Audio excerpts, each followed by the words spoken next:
میں پولیس میں جاب کرتی تھی۔ مجھے افسر نے خفیہ مشن کے لیے نوکرانی بنا کر ایک گھر میں بھیج دیا تھا۔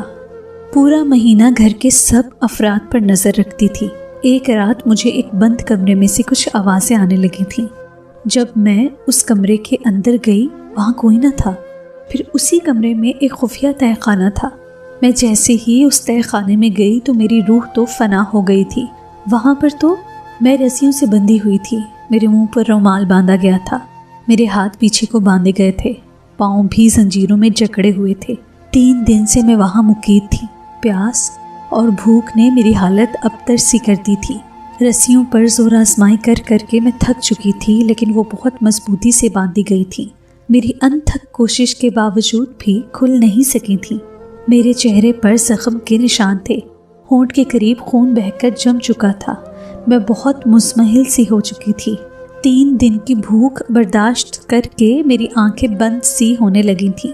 مجھے لگ رہا تھا کہ اگر مجھے کچھ کھانے کو نہ دیا گیا تو میں مر جاؤں گی۔ میری آنکھوں کے سامنے وہ منظر گھومنے لگا۔ جب میں حویلی میں داخل ہوئی تو وہ خون خوار کتوں کو میرے پاس لایا گیا تھا، جن کے گلے میں لوہے کی زنجیریں تھیں۔ وہ کافی خطرناک کتے تھے۔ 2 مضبوط جسامت والے گارڈز نے انہیں پکڑ رکھا تھا۔ میں تو انہیں دیکھ کر بھدک کر پیچھے ہٹ گئی تھی، جس پر چوکیدار بولا کہ یہ تمہیں کاٹیں گے نہیں، بس یہ خطرے کی بو سونگھتے ہیں۔ میں بہت بہادر قسم کی عورت تھی، لیکن اچانک سے اتنے خطرناک کتے دیکھ کر گھبرا کر پیچھے ہٹنا ایک فطری سی بات تھی۔ اس حویلی میں بڑا سخت پہرا تھا۔ ان کی حویلی میں پہرے کے لیے کئی گارڈز تھے، جو اس وسیع و عریض رقبے پر بنے لان میں پہرے داری پر فائز تھے۔ لمبے اونچے کڑیل جوان سے، جن سے مقابلہ مجھ جیسی عورت بھی شاید نہ کر پاتی، جو اس وقت بالکل نہیں تھی۔ بے شک میں لڑائی کے کئی گن جانتی تھی، لیکن بنا ہتھیار کے میرا ان پر قابو پانا مشکل سی بات تھی۔ اس لیے مجھے طاقت کی بجائے عقل کا مظاہرہ دکھانا تھا۔ جو کچھ میرے آفیسر نے اس حویلی کے مکینوں کے بارے میں بتایا تھا، اس سے کئی گنا زیادہ مجھے آتے ہی نظر آ گیا تھا۔ یہ کوئی آسان کیس نہیں تھا۔ میری ڈیوٹی ایک ایسے زمیندارانہ وڈیروں کے محلے میں لگائی گئی تھی، جہاں غیر قانونی کام ہو رہے تھے۔ بہت دفعہ ہمیں شکایت مل چکی تھی۔ میرے آفیسر کو کئی بار شکایت مل چکی تھی، اس لیے کئی بار پولیس وہاں چھاپے مار چکی تھی، لیکن اب تک ناکام ہی لوٹی تھی، یا پھر بہت زیادہ چالاک گاؤں کے زمیندار تھے، دولت مند تھے، اس لیے ان کے گاؤں کی پولیس انہیں ہاتھ بھی لگانے سے گھبراتی تھی۔ اس بار آفیسر نے مجھے وہ کیس ہینڈل کرنے کے لیے کہا تھا۔ مجھے اس محلے میں ایک ملازمہ کی حیثیت سے جانا تھا۔ میں وہاں ایک دیہاتی عورت بن کر گئی تھی۔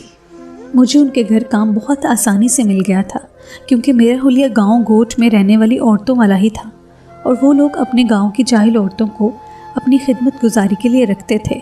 میرا اصل مقصد کچھ اور تھا۔ مجھے ان لوگوں کا اعتماد بھی جیتنا تھا، تاکہ ان کا شک کبھی بھی مجھ پر نہ ہو، تاکہ میں اپنا کام بآسانی کر سکوں۔ ان کا گھر بہت بڑا تھا، بہت سے گارڈز تھے، اور حفاظت کے لیے خونخوار کتے بھی موجود تھے۔ اتنی نگرانی دیکھ کر میرا حلق سر خشک ہوا تھا۔ نہ جانے سینئر آفیسر نے میرا انتخاب اس گاؤں کے وڈیرے کے گھر میں کیوں کیا تھا، جس گاؤں کی پولیس بھی ان وڈیروں کو ہاتھ ڈالنے سے گھبراتی تھی۔ وہاں میں تنہا عورت کیا کر سکتی تھی؟ لیکن پھر مجھے اپنے آفیسر کی باتیں یاد آنے لگیں۔ کہنے لگے، عظمیٰ، ہمارے معاشرے میں پولیس کے چند لوگوں کی وجہ سے ہی ہمارا پورا محکمہ بدنام ہو چکا ہے۔ نہ جانے لوگ ایماندار پولیس آفیسرز کی قربانیوں کو کیوں فراموش کر دیتے ہیں۔ آج تک آپ نے اپنے سارے کیس پوری ایمانداری بخوبی نبھائے ہیں، اس لیے میں آپ پر آنکھیں بند کر کے بھروسہ کر سکتا ہوں۔ اس وقت تو میرا جذبہ یہی تھا کہ میں اکیلی ہی کافی ہوں، لیکن اب لگ رہا تھا کہ یہ آسان کیس نہیں ہے۔ مجھے ان لوگوں نے اپنی بوڑھی والدہ کی خدمت کے لیے رکھا تھا۔ میں سندھی کڑھائی والا بڑا سا فراک پہنے، ہاتھوں کو چوڑیوں سے بھرے، گھونگھٹ نکالے، بالکل ان کے گوٹ کی خواتین جیسا حلیہ اپنائے ہوئے تھی۔ میرا کام تیار شدہ کھانا اس بوڑھی خاتون کو کھلانا تھا، وقت پر انہیں دوا دینا تھا۔ رات دن میں ان کے کمرے میں ہی رہتی، وہیں زمین پر بستر بچھائے سوتی بھی تھی۔ کچھ دن تو میں نے پوری توجہ انہیں خاتون پر دی تھی۔ وہ اپنی بیماری کی وجہ سے خاصی چڑچڑی سی ہو چکی تھیں، بات بات پر غصہ کرتی تھیں۔ میں نے خود کو ان پڑھ اور گوار سی عورت ظاہر کیا تھا۔ مردوں کے سامنے ہم گھونگھٹ نکالے پھرتی تھیں،